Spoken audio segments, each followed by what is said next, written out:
paga, né? Então a faculdade vai assumir esse compromisso, esse valor aí, e aí a gente vai conseguir fazer durante todo o período de aula sem precisar entrar e sair da sala. É que como a Eu gente não... eu falo pelo plural Hum, porque eu acho que, assim, não sei se eles colocam a mesma coisa, porque a Max e a Kids, que meus ah, filhos estudam, é na FATES também. aham. Então, eu acho que eles deveriam, Mas podem ter o mesmo acesso ou não. então, olha, Rafa, eu sinceramente eu tenho certeza, quer dizer, tenho certeza não, mas eu imagino que não, né? Ah, Porque entendi. Porque, com toda certeza, se eles tivessem a opção de não fazer esse investimento, se já tivesse um sistema que funcionasse, eles não iriam investir em um outro, né? Então, Sim. possivelmente, deve esse plural que você menciona, deve ser algum sistema que funciona bem, talvez, para ensino médio fundamental, eles devem ter acesso, mas, de alguma maneira, não deve ser liberado. Tanto que eu dou aula na FATES, eu nunca ouvi falar, entendeu? Então, assim, eu acho que Não, possivelmente deixa eu pegar aqui. não, eles não devem ter, tá? É o Match Google, da Google. É o MITES, né? Isso. Então, esse é um É. dos que eles estão tentando disponibilizar a versão paga, como eu falei, tá? Ah, Aí então tá. eles estavam em negociação entre o Meets, o Zoom e o Teams. São três. E aí eu não sei qual que vai ser definido, mas tudo indica que essa semana já vai ser. É muito melhor E assim tomara que se resolva logo e, enfim, e com isso a gente consiga resolver, tá? Então vamos lá. Mas logo, logo vai resolver. Fiquem tranquilos, tá? Até mais. Então vamos lá. Onde eu parei foi agora sobre... Deixa eu só esperar o Ivan entrar, senão o Ivan vai ficar bravo comigo. Vai falar que eu não esperei ele. Cadê o Ivan? O Ivan entrou? Ivan entrou? Entrou. Então pronto. Acho que agora, pelo menos, a grande maioria já está aqui. Então, pessoal, vamos recapitulando, tá? Então, da onde a gente parou, tá? Então, a gente já entendeu a diferença entre um e outro e vamos pensar que agora vocês vão optar por fazer um curso do tipo Lato Sensu, né? Então, você quer fazer um curso de aprimoramento da sua prática clínica, né? Então, você quer ter seu consultório, quer atender em outros consultórios, a questão é que você não quer dar aula, né? Então, de alguma maneira, você está pensando em melhorar a sua mão, a sua prática clínica. Aí eu falei para vocês que nessa característica, né, nesse sistema que nós temos de pós-graduação do tipo stricto sensu, nós temos dois cursos distintos, um que é a especialização e um que é a residência, né? Então, quais as principais diferenças entre um e outro? Então, para falar disso, eu vou projetar a tela de novo aqui para a gente chegar nesse ponto, tá? Então, vamos lá. Então, o lato sensu, pessoal, eles podem ser, como eu falei, especialização em residência. Dessa maneira, eles podem ser pagos, né? Ou seja, vocês podem optar por um curso onde você paga uma mensalidade por mês e tem o direito de participar desse curso e ao fim do curso, obviamente, recebe um certificado, ou você tem a opção de receber bolsa, né? De maneira geral, as especializações, elas são pagas. Isso quer dizer o quê? De maneira geral, para você cursar uma especialização, você precisa desembolsar um valor por mês. Esse valor, obviamente, vai depender do tipo de especialização na onde que você quer fazer, tá? Ah, eu quero fazer especialização em, sei lá, na UEM, quero fazer especialização em São Paulo. Então, essas especializações podem custar lá 2.000 por mês, 3.000 por mês, 1.500. Então, tudo depende da instituição que está promovendo.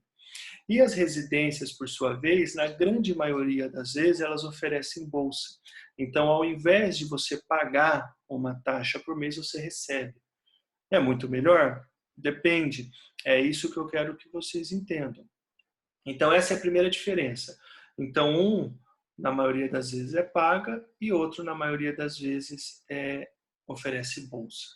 Então, imaginem só, se eu tenho um curso como uma especialização que eu tenho que pagar e um que eu recebo, a tendência é que esses que te pagam para que você estude tende a ser mais concorrido, né? Isso é uma tendência. Então, normalmente é mais concorrido você entrar, por exemplo, em uma residência de endodontia do que em uma especialização de periodontia. Normalmente, para entrar na residência de cirurgia bucomaxila é mais difícil do que você fazer uma especialização em bucomaxilo, tá? Aí vocês podem fazer, agora deixa eu voltar para minha cara.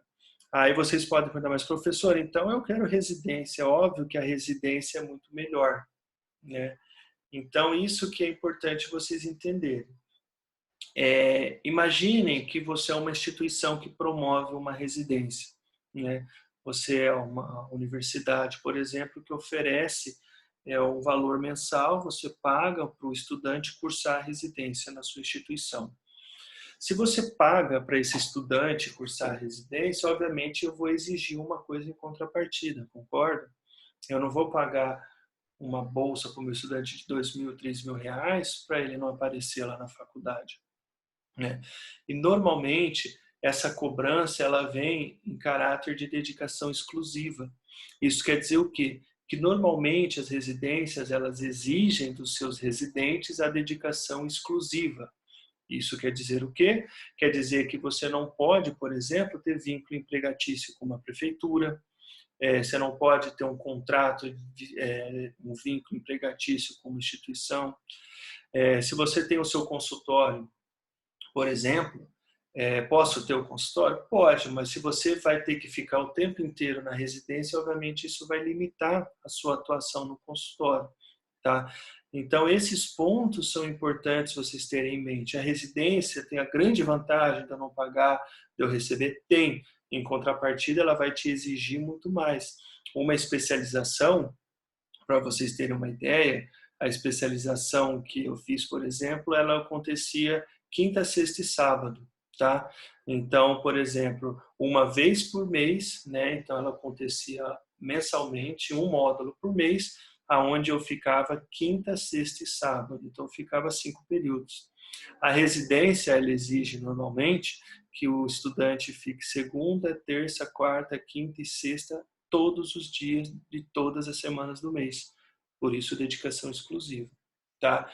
Então, assim, novamente, eu não estou dizendo que um é melhor do que o outro, né? Mas é importante vocês terem em mente essa questão, tá? Então, a residência tem as suas vantagens? Tem sim, é excelente. Oferece bolsa, é uma grande vantagem, principalmente para quem em um primeiro momento não tem essa disponibilidade, né, de pagar uma mensalidade de um curso à distância, de um curso mensal, só que em contrapartida vai te exigir. Então, por que eu expliquei tudo isso?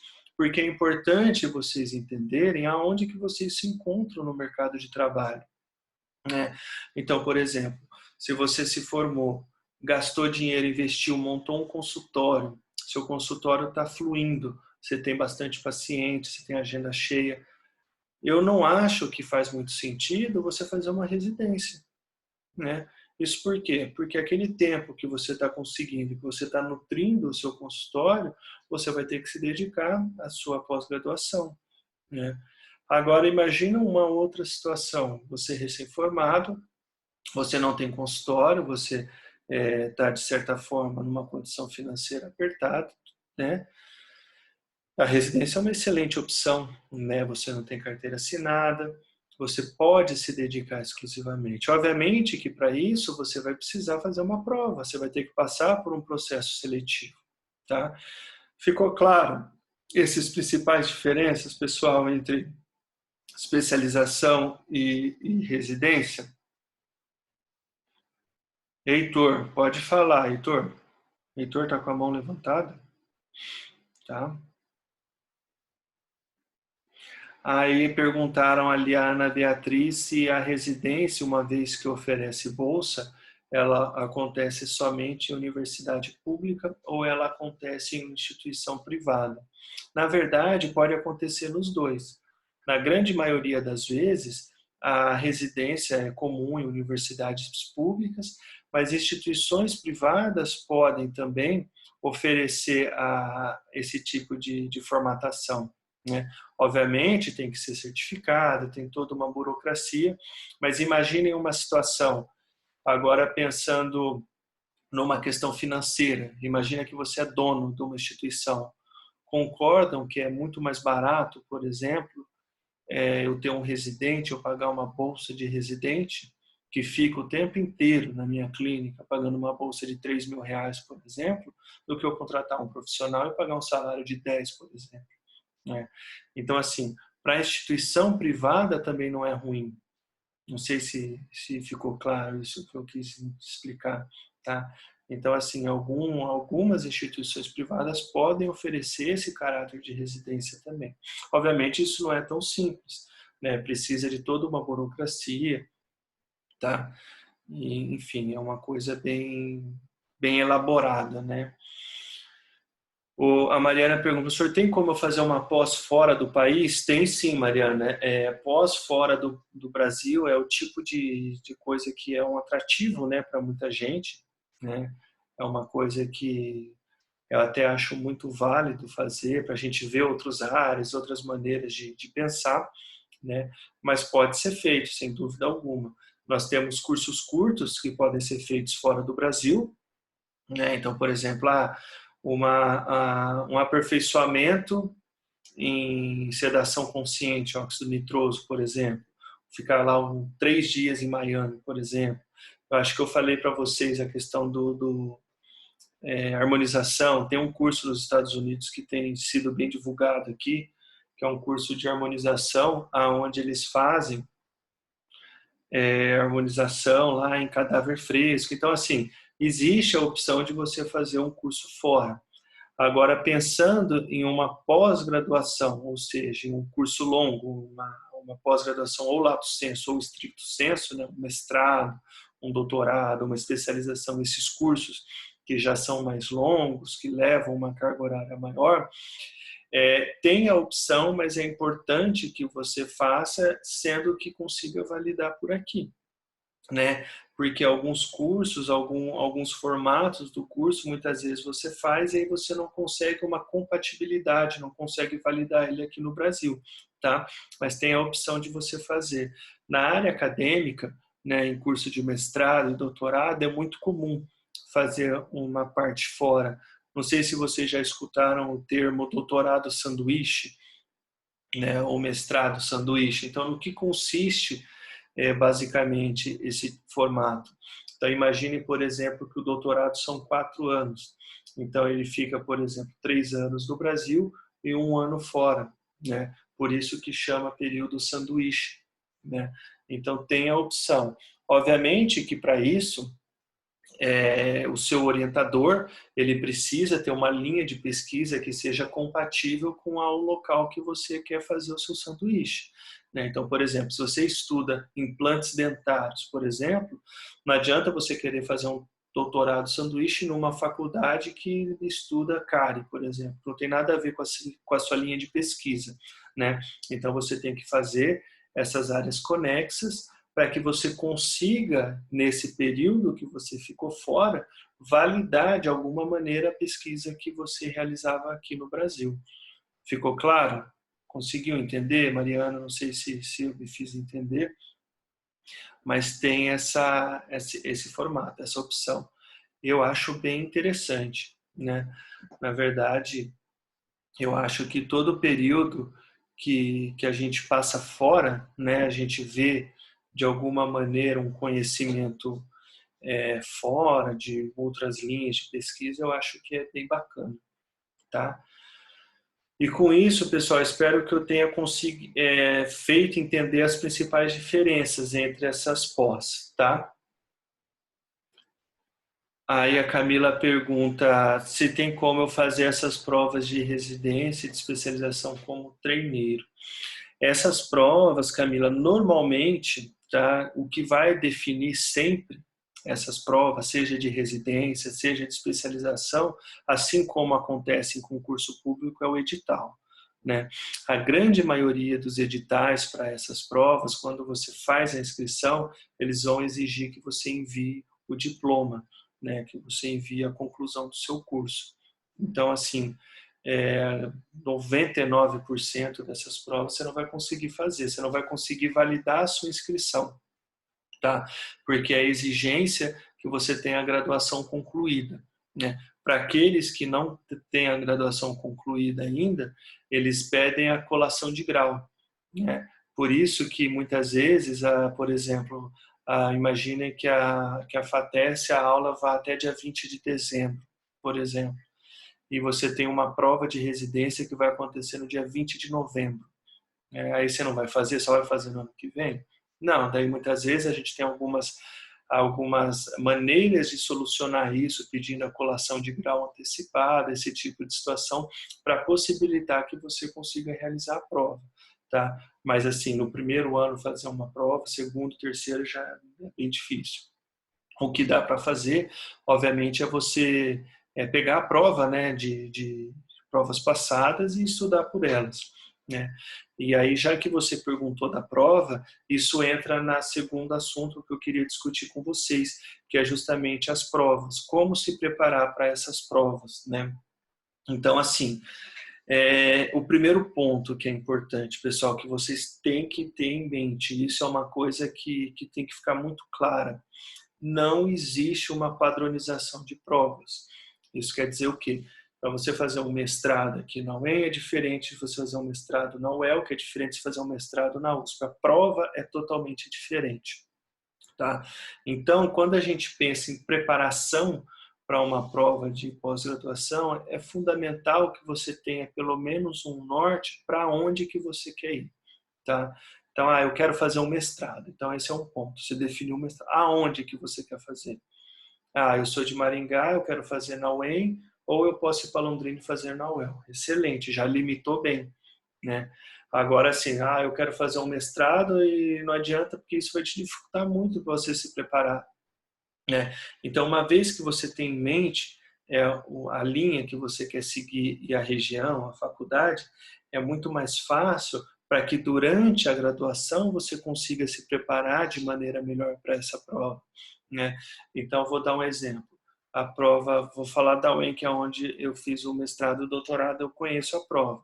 A prova da UEM é em inglês, tá? Então, por exemplo, para fazer um mestrado, um doutorado lá, você vai ter que falar inglês. Não adianta você querer prestar a prova lá se você não entende a língua inglesa. Então, essa já é uma informação. Então, se você está no primeiro ano, pretende fazer um mestrado lá, ou um doutorado, e não sabe falar inglês, dá tempo de você já fazer cursos, né? Já de alguma maneira se preparar para essa prova, fazendo cursos de inglês, enfim, algum curso de imersão em outro idioma. Outro ponto, por exemplo, você pega um edital de uma prova de residência, por exemplo. Vamos imaginar que você não queira um mestrado, você quer fazer residência. Eu quero ser buco. O meu sonho é fazer cirurgia, eu quero ser bucomaxilo, fazer residência em buco.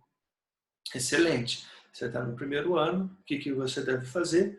Pega o edital da prova de buco, que da uma instituição que você quer fazer, e vê o que vale ponto, né? Então, por exemplo, trabalho apresentado vale tantos pontos, trabalho de pesquisa, projeto de pesquisa vale tanto. Editais para esses tipos de concurso, esses tipos de prova, eles são bem claros e devem ser. Então, devem falar especificamente tudo o que eles vão contabilizar. Então, por exemplo, na prova de residência, normalmente, ela é composta de 3 etapas.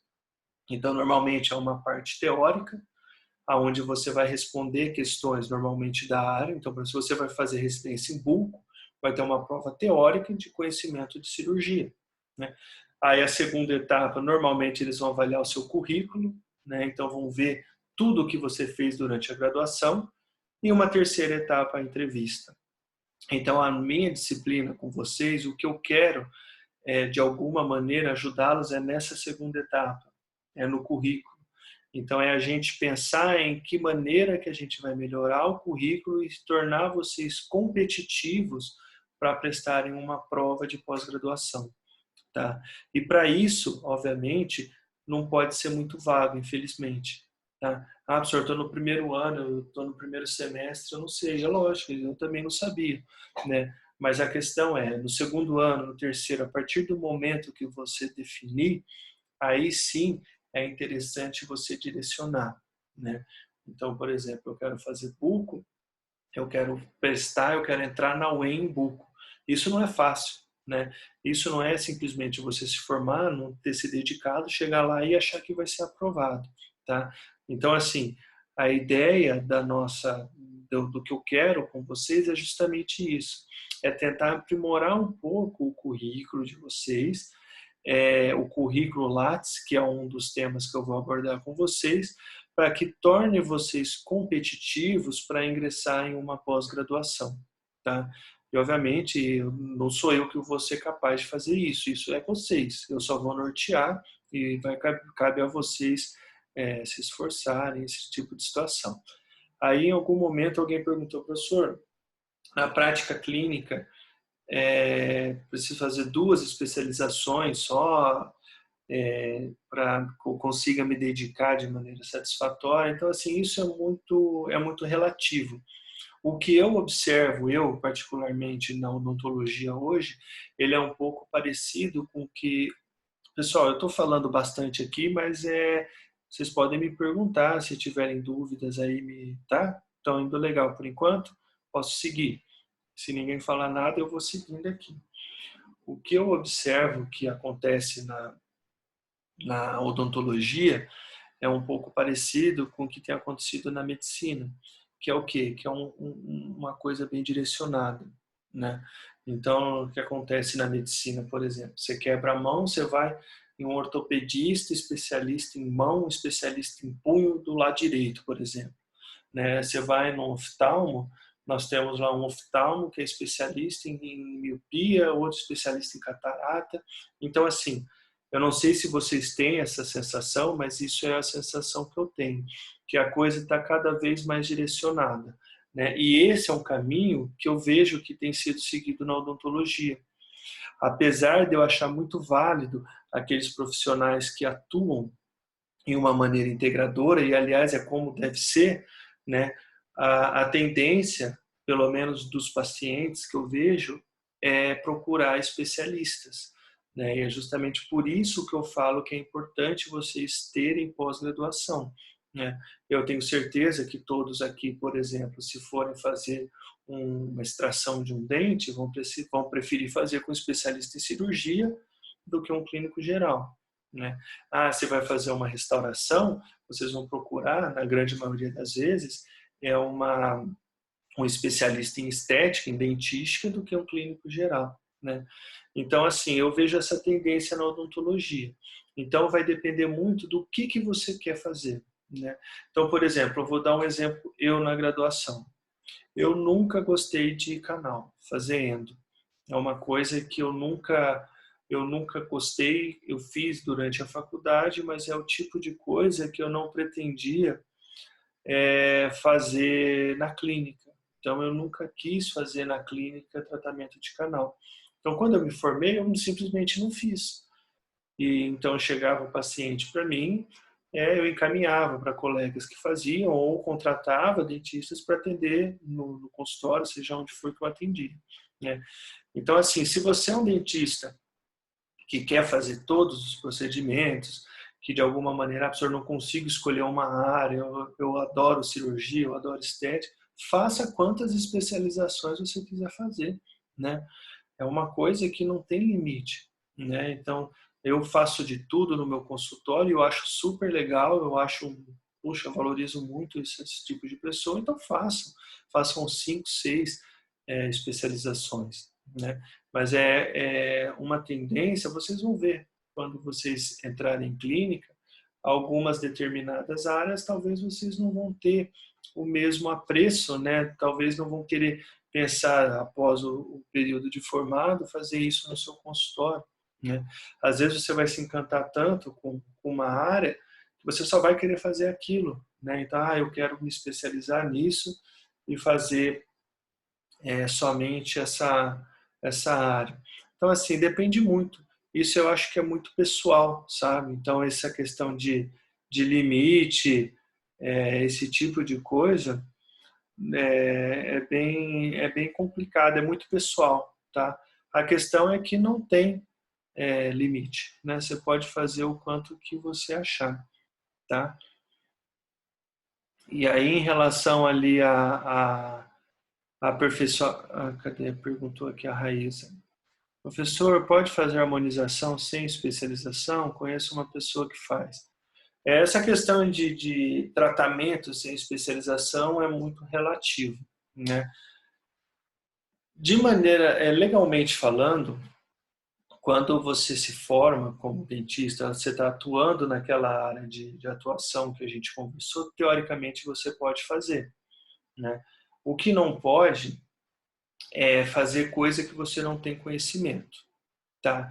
Então, por exemplo, você pode ter feito cursos de harmonização de um fim de semana e aplicar isso no seu paciente. Isso não te contraindica, não proíbe você de fazer. A questão o que é? Se der algum problema, se eventualmente o teu paciente mover alguma ação, esse tipo de situação, legalmente falando, você pode ter agido sem conhecimento técnico, o juiz pode julgar dessa maneira, tá? Então, assim, teoricamente pode, tá? Você não precisa, desde que você julgue que você tenha conhecimento. É o mesmo caso, por exemplo, fazer cirurgia. Extrair terceiro molar, por exemplo, um terceiro molar retido, um dente difícil. Eu posso fazer sem ser especialista em cirurgia? Pode sim. Mas a questão que é? Você, além de você conseguir resolver um problema, se o teu paciente estiver na cadeira, legalmente falando, você precisa comprovar que você tinha conhecimento para realizar aquele tipo de procedimento, tá? Então, isso é uma linha um pouco complicada, tá? Mas, teoricamente, se você fez um curso, fez uma capacitação, mesmo que não seja especialista, você pode. Até porque essa área de harmonização e especialização em harmonização é uma área nova, né? Então, ela não era reconhecida como uma especialização até pouco tempo atrás. Então, muitos dentistas acabam que realizavam diversos cursos, muitas vezes cursos com uma carga horária maior até que uma especialização, mas como ela não era reconhecida, não tem o título de especialista, né? Então, assim, é tudo muito individual, né? Depende de cada caso. Agora, se ela não fez curso nenhum, enfim, a pessoa não fez curso nenhum e faz esse tipo de procedimento, aí é um pouco mais preocupante pensando nos riscos que o procedimento pode envolver e pode apresentar, tá? Tudo bem, pessoal? Mais alguma pergunta? Como tem sido? Estão acompanhando? Antes de eu seguir aqui, eu recebi uma pergunta perguntando do aperfeiçoamento. Eu não li ainda a pergunta inteira aqui, tá? Mas só que eu vi que fala de aperfeiçoamento, eu vou conversar com vocês. Existe um tipo de curso, uma pós-graduação, que não recebe um título de especialista ou de mestre ou de doutor, né? Que cursos curtos, né? Isso inclui curso de aperfeiçoamento, isso inclui curso de imersão, isso inclui aqueles cursos imersão em orofacial, imersão em cirurgia periodontal, aperfeiçoamento nisso, aperfeiçoamento naquilo. Então, novamente, esses são cursos curtos, né, que vão te dar um certificado que você fez o curso, mas não vão te dar um título de especialista. Então, por exemplo, um curso de aperfeiçoamento em cirurgia periodontal é um curso que normalmente leva 8 meses, 6 meses. Então, você vai aumentar o teu conhecimento, né, naquele determinado tema, mas não vai te dar um título de especialista em periodontia, por exemplo, né? Então, isso é muito comum. Tem alguns cursos do iDent que são teóricos, mas tem cursos que são práticos mesmo, que envolvem clínica, né? Mas são exemplos desse tipo de curso. Então, é comum pessoas que têm dúvida fazer esses tipos de curso. Então, por exemplo, eu estou em dúvida se eu quero fazer endo, por exemplo. Será que é isso que eu quero para minha vida? Então, a ideia é que faz um curso curto, faz um aperfeiçoamento, faz uma imersão de 3 dias ou de 6 meses, por exemplo, e vê se você gostou, se é uma coisa que você tem aptidão, enfim, você pode muitas vezes investir e pensar em uma pós-graduação, uma especialização em um curso mais longo, aonde te garantiria esse título, tá? Mas existem sim esses cursos mais curtos, tá? Mais alguma pergunta, pessoal? Nós temos ainda 4 minutos. Oi. Deixa eu fazer uma pergunta. Você Claro. acha que futuramente a Unifatesc irá aplicar curso nessas áreas, mestrado, doutorado, ou esses cursos de pós na área de cirurgia? Isso é uma excelente pergunta. Quando a gente pensa em pós-graduação, em uma instituição montar uma pós-graduação, é muito mais difícil a instituição montar cursos de mestrado e doutorado do que especialização. De maneira geral, a exigência do MEC é muito mais forte em mestrado e doutorado. Então, por exemplo, a Unifatesc, sem dúvida alguma, vai ser bem mais fácil montar especialização do que montar um mestrado e doutorado. Eu já afirmo para vocês que nós, na FATESP, nós já temos especializações e cursos curtos. Tá? Eu, por exemplo, eu coordeno, junto com o professor Bruno, a especialização, o aperfeiçoamento em cirurgia periodontal, que é um curso curto de 8 módulos, 4 módulos só de cirurgia periodontal. Nós temos a especialização em implante, especialização em orto, e mais alguma coisa que eu vou checar para vocês. O mestrado está caminhando a passos largos para ser aprovado o mestrado, tá? O professor Fábio já tem um projeto que está em andamento. Eu acredito não, quase toda certeza, que até vocês se formarem, com certeza a gente já tem o curso de mestrado também, tá? Agora, o mestrado, por hora, ainda não tem, mas eu acho que em um curto período a gente vai ter. Mas, de maneira geral, especialização e aperfeiçoamento são coisas que a gente já tem lá. Inclusive, depois, se vocês quiserem me procurar, eu posso passar essas informações para vocês, eventualmente nas clínicas, que esses cursos todos acontecem na clínica da faculdade, quando fechar a turma, tudo. Esse período de quarentena complicou bastante coisa, mas depois acompanhar, saber como funciona. Em relação a bolsas, eu sinceramente é uma informação que eu não sei dizer. Eu não sei, tá? Eu sinceramente não sei, eu acredito que não. Mas enfim, é uma coisa que eu posso me informar também e, enfim, passar essas informações para vocês no futuro, tá? Me cobrem. Na semana que vem eu converso com o professor Bruno, professor Marcelo, que estão por dentro dessa parte dos cursos aí, e passo para vocês. Combinado? Mas tem.